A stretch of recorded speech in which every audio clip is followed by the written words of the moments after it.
Good morning everyone, কেমন আছো সবাই? পুরীতে আরও একটা নতুন দিন, তোমাদের সাথে আরও একটা নতুন ব্লগ শেয়ার করছি। ব্লগগুলো একটু বড় বড় যে কারণে এডিট করতে একটু টাইম লাগছে, আর দুদিন তো শরীর খারাপ থাকার কারণে কোনো ব্লগই এডিট করতে পারিনি, তাই 2-3 দিন তোমাদের সাথে কোনো ব্লগ শেয়ার করতে পারিনি। এখন আমরা চলে এসেছি নিচে ব্রেকফাস্ট করতে, আর এই পুচকুটাকে দেখছো, ওর মাত্র 9 মাস বয়স। ওর মা বাবা আর দাদার সাথে এসেছে ঘুরতে। আমরা আজকে প্ল্যানিং করেছি একটু দেরি করে সবাই মিলে একসাথে যাব সমুদ্রে। যেই মেয়ে বাড়ির পাশে গঙ্গা থাকা সত্ত্বেও গঙ্গায় স্নান করতে ভয় পায়, আর গঙ্গায় স্নান করতে গেলে ছোট্ট একটা বালতি নিয়ে যায়, পাড়ে বসে বসে সেই বালতিতে জল ভরে ঢালে, সে নাকি আজকে সমুদ্রে এত ঝাঁপাচ্ছে। সমুদ্রের জলে একবার নামলে তো আর উঠতেই চাইছে না। অন্য কারোর কথা নয়, আমি আমার কথাই বলছি। আমাদের বাড়ির পাশে গঙ্গা থাকা সত্ত্বেও আমি গঙ্গায় স্নান করতে যেতাম না, ওই বছরে হয়তো 1-8 বার। আর বাড়ি থেকে আসার আগে তো 2 মা বাবা মানে বাড়ির প্রত্যেকেই বলে দিয়েছে সমুদ্রে নামবে, বেশি দূরে যাবে না। আর এদিকে তো আমার মা বাবা একদম নিশ্চিন্ত যে ও গঙ্গায় স্নান করতেই ভয় পায়, আর সমুদ্রের ওই ঢেউ আর গর্জন শুনলে তো বেশি দূর নামতেই চাইবে না। কিন্তু আমি তো এদিকে ঘন্টার পর ঘন্টা সমুদ্রের জলে কাটাচ্ছি। মোটামুটি অনেকটাই নেমেছিলাম, তবে ওর হাত ধরেই ছিলাম দূরে গেলে, আর কাছাকাছি থাকলে তো আরও তো সবাই রয়েছে, তাদের সঙ্গেই ছিলাম।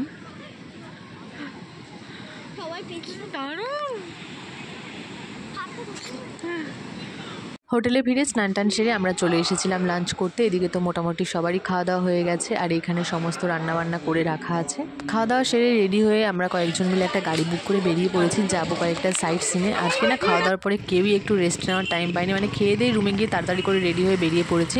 সবটাই তোমাদের সাথে শেয়ার করবো, ভিডিওটা স্কিপ না করে দেখতে থাকো। প্রথমে আমরা চলে এসেছিলাম বিপত্তারিণী চান্দিবাড়ি। বুঝলাম।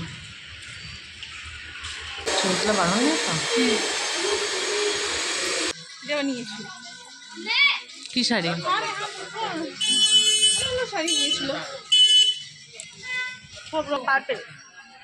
আমি ভেবেছি ওগুলো কার্টুন, জানো, এই ওগুলো এমনি ফলস দাঁড় করানো গরুগুলো, কিন্তু তো আসল।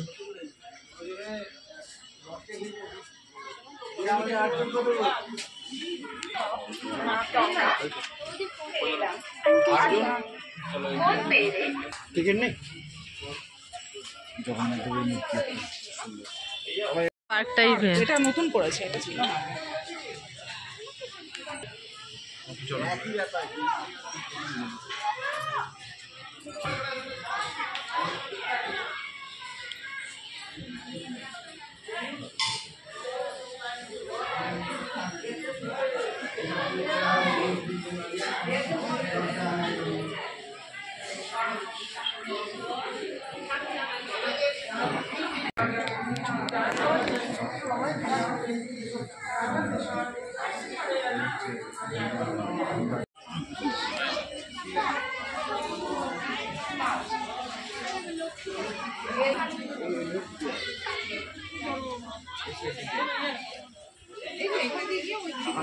এটা কত সুন্দর।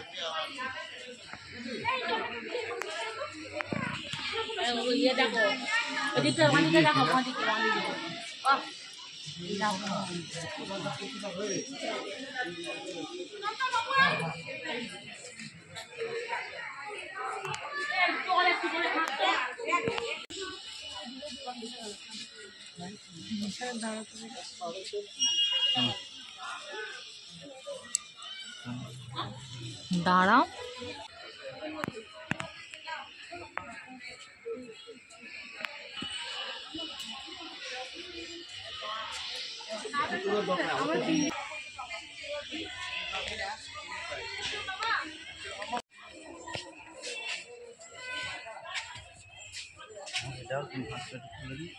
না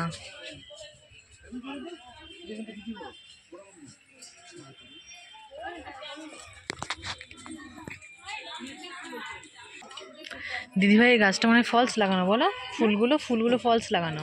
হ্যাঁ হ্যাঁ হ্যাঁ, গাছগুলো আসো।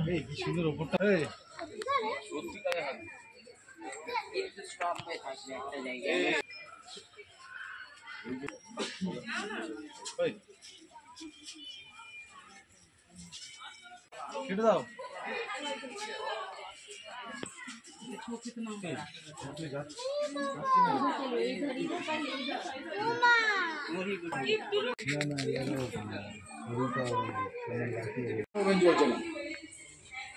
সংকল্প প্যালেস।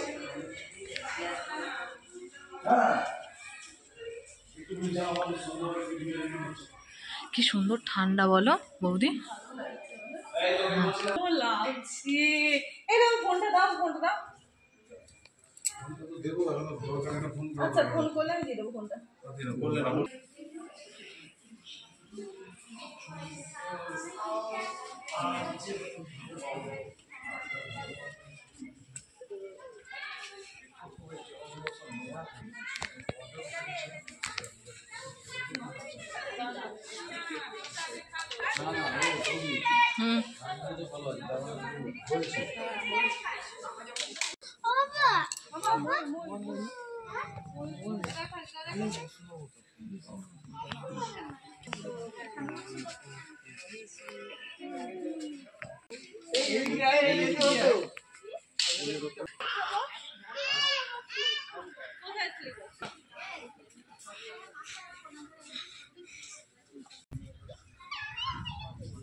যাচ্ছি।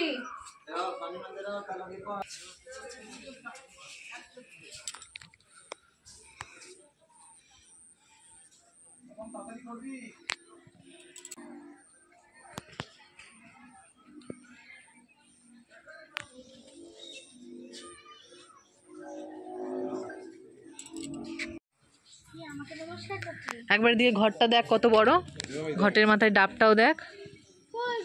এই তো এইদিকে এইখানটাতে ঘরটা ডাব, এই দেখ এইখানে একটা আর ওই দেখ ওইখানে একটা। শনিদেবরা কি বললে একটা বুঝতে পারলাম না।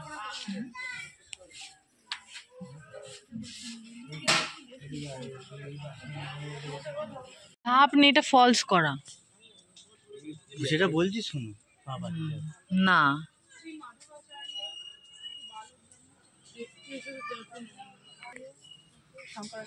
সমুদ্র মন্থন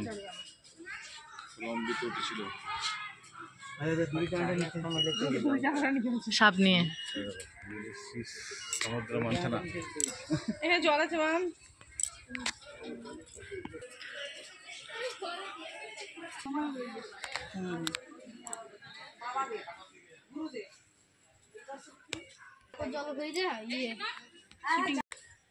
হবে না, ওই জায়গাটায় সরস্বতী ঠাকুর ছিল আর এখানে লক্ষ্মী ঠাকুর।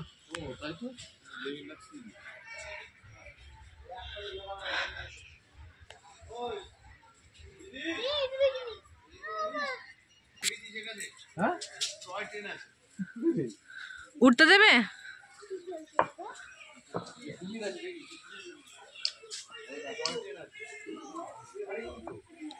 এ মাছ আছে এর মধ্যে ছোট ছোট।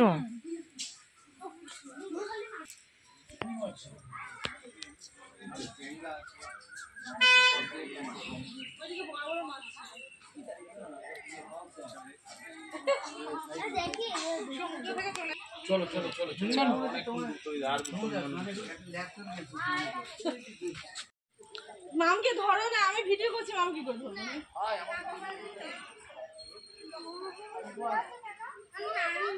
ঘুম পেয়েছে।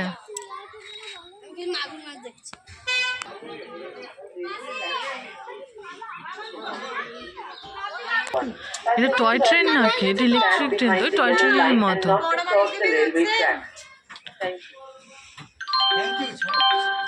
চলো চলো, ওঙ্কারেশ্বর শিব মন্দির।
মাছ মরে গেছে না? না এটা মাছ না, তাহলে এটা কি? কিছু একটা হবে। আর এখানে কি আছে? কচ্ছপ কচ্ছপ। দেখেছিস? এগুলো কি পড়ে আছে সব? খাবার বা কিছু পোকা, বুঝতে তো পারছি না।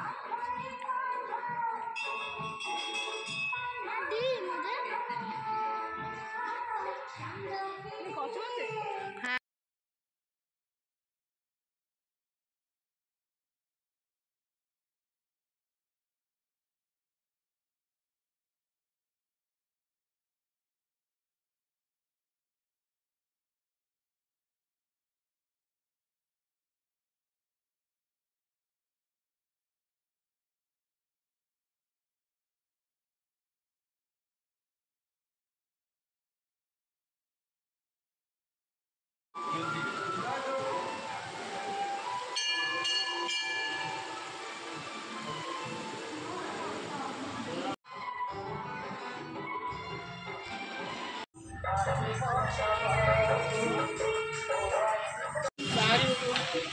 মাসির বাড়িটা বন্ধ আছে।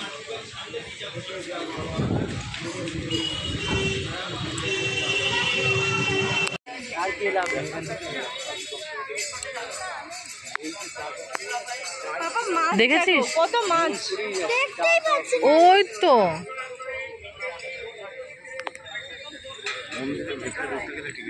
কত মাছ কত মাছ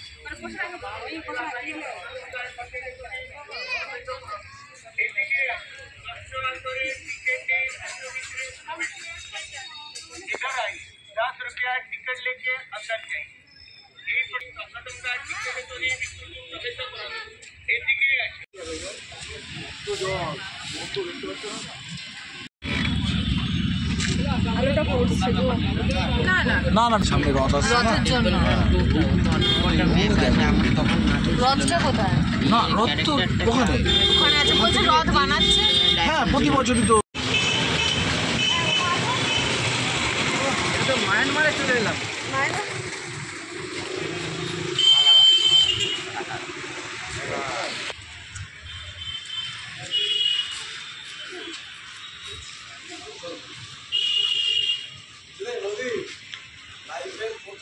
হ্যাঁ হ্যাঁ, এখানে কতগুলো ঘন্টা আছে দেখেছিস? এই তো ওপরে।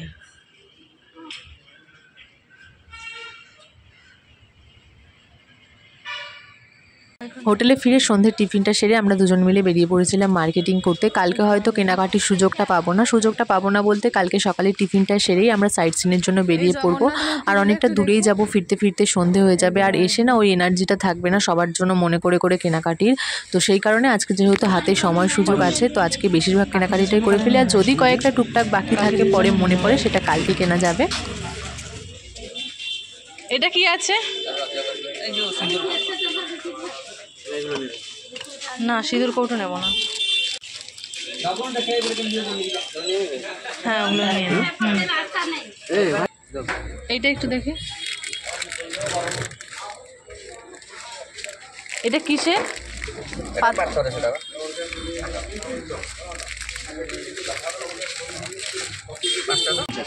আর ওই বক্সটা ওটা দাও। গেঞ্জিতে হ্যাঁ বলছি জামা ওইরকম জামা ও পড়বে ওরম জামা? হ্যাঁ জিজ্ঞাসা করো, একবার মিঠুকে ফোন করো। হুম? বাবার আর মামারটা একটু মানে বড় সাইজ লাগবে।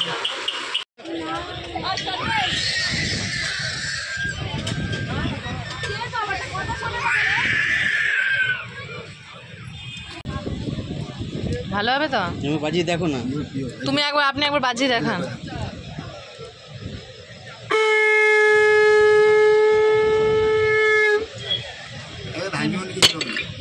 এই তো দেখো দেখো আবার।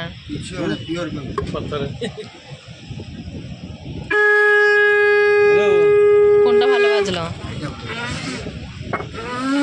আমরা বাড়ি থেকে ঠিক করেই এসেছিলাম যে সোনা মায়ের জন্য শঙ্খ নেবো। এখানে দেখছিলাম, আর দেখলেই যে উনি দুটো বাজিয়েও দেখালেন যে কোনটা ভালো হবে, কিন্তু সোনামা ফোন করে বললো যে সোনামা এখন শঙ্খ নেবে না, সেই কারণে আর নেওয়া হয়নি। ঠিক তার পাশের দোকানেই শাখা বিক্রি হচ্ছিল, দেখলাম ওখানে চড়া চড়া শাখা আছে, আর আমার ননদের একটু চড়া চড়া শাখা পছন্দ। তো আমরা যখন ওই বড়মার ওখানে পুজো দিতে গেছিলাম তখন আমাকে বলছিল যে দেখ না চড়া চড়া শাখা আছে নাকি, তাহলে আমার জন্য নিয়ে আয়। ওখানে তো পাইনি, এইখানে দেখে ভাবলাম যে ওর জন্য নিয়ে যাই, কিন্তু অনেকেই বললো যে পুরীর শাখা নাকি ভালো হয় না। ভালো হয় না বলতে ওখান থেকে ভালো দেখে নিয়ে আসবো, কিন্তু বাড়িতে এসে না হলুদ হলুদ হয়ে যায়। আর দেখবে শাখা একদম ঝকঝকে সাদা না হলে না পড়তে ভালোও লাগে না, হলুদ হয়ে গেলে কেমন একটা লাগবে, সেই কারণে আর নিলাম না। আজকের ব্লগটা একটু বেশি বড় হয়ে গেল, আমি কোনোদিন এত বড় ব্লগ পোস্ট করিনি। তোমরা একটু কষ্ট করে দেখো আর অবশ্যই কমেন্ট করে জানিও কেমন লাগলো।